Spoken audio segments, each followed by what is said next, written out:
পারমার্থিক নবজাগরণের মাসিক বার্তাবহ। হরে কৃষ্ণ সমাচার। আমি শিরোমণি মাধব দাস বলছি।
Hare Krishna Krishna Krishna Hare Hare Hare Rama Rama Rama Hare Krishna Krishna Krishna Hare Hare Hare Rama Hare. Maybe you can say something if you don't mind. I'm very grateful and appreciative, and I can't wait to learn. So thank you so much for introducing Yes, us. Angie, on this special day of Bhadra Purnima, I'm so glad you gave a generous donation and you're taking home the I'm excited. whole Srimad Bhagavatam. We wish you the best and all the blessings. হরে কৃষ্ণ সমাচার সংবাদপত্রের last পেজে আছি। Last পেজটাতে দেখা যাচ্ছে কি, Arizona বিশ্ববিদ্যালয়ে চেতনা সম্মেলন। তো এখানে লিখেছেন, বিজ্ঞানের অন্যতম রহস্য হচ্ছে চেতনা।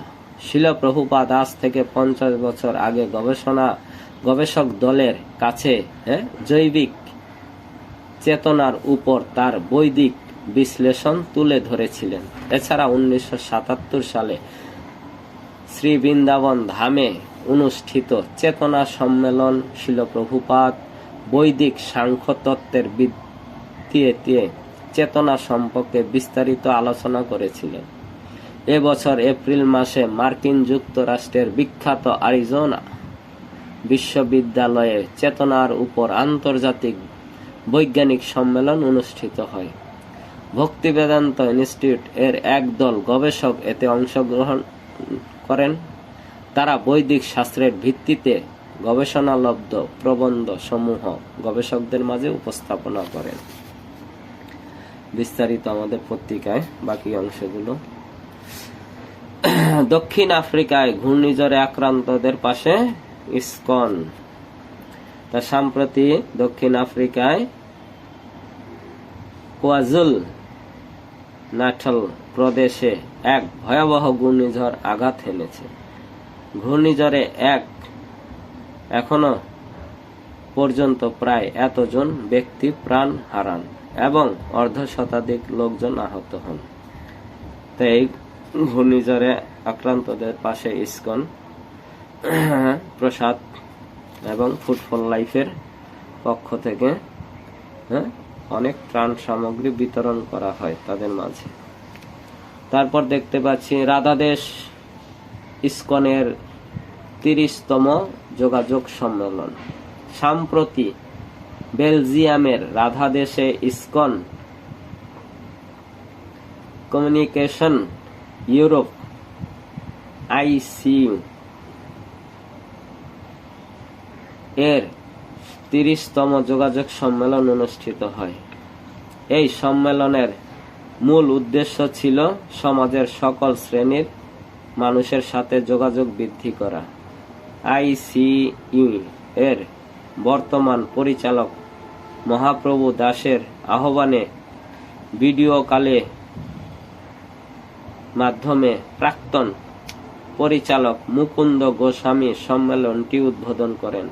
মুকুন্দ মহারাজ তার আলোচনায় এক নারী ভক্তের জীবনের নির্মম ঘটনা তুলে ধরেন। একবার সেই নারী ভক্ত অপহরণ হলে মুকুন্দ স্বামী মহারাজ তৎক্ষণাৎ তাকে উদ্ধার করে পুলিশের হেফাজতে রাখেন। এইভাবে মহারাজ ইসকন কমিউনিকেশন এর গুরুত্ব তুলে ধরেন। 1978 সালে জুহু সমুদ্র সৈকতে ইসকন মন্দির উদ্বোধন অনুষ্ঠানের খবর সকল প্রধান পত্রিকায় প্রকাশের মাধ্যমে মুকুন্দ স্বামী আমরা বাকিটুকু